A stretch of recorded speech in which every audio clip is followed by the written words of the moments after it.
Have you ever heard the story of the prodigal son?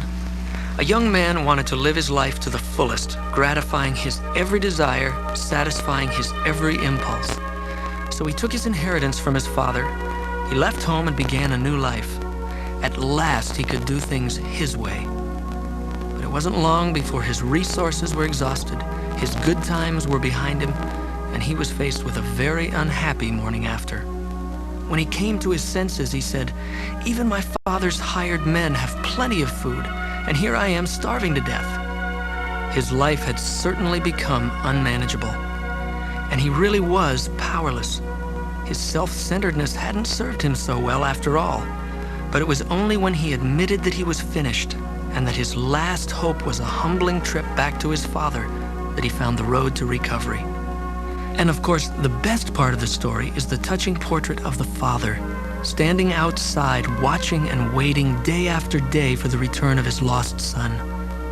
What does the father say when we return to him, so desperately in need of his help? Does he condemn us for our weakness? The prodigal's father ran to meet him, and he welcomed his wayward son with open arms.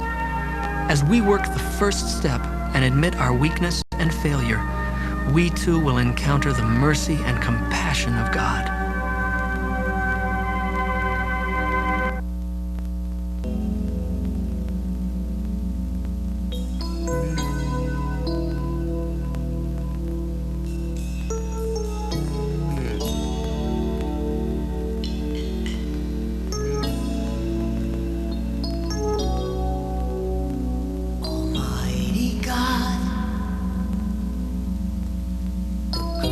I am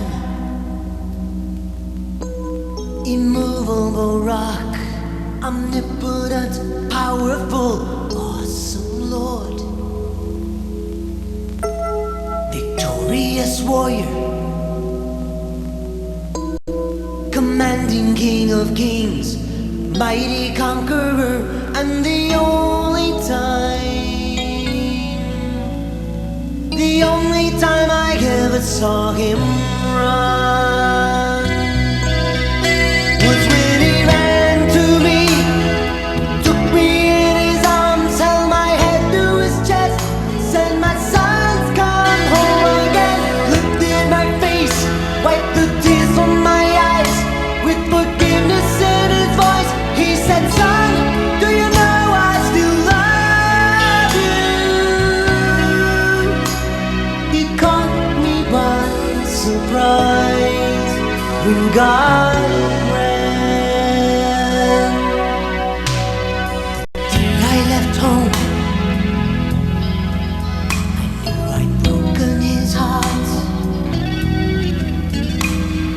I wondered then if things could ever be the same. But one night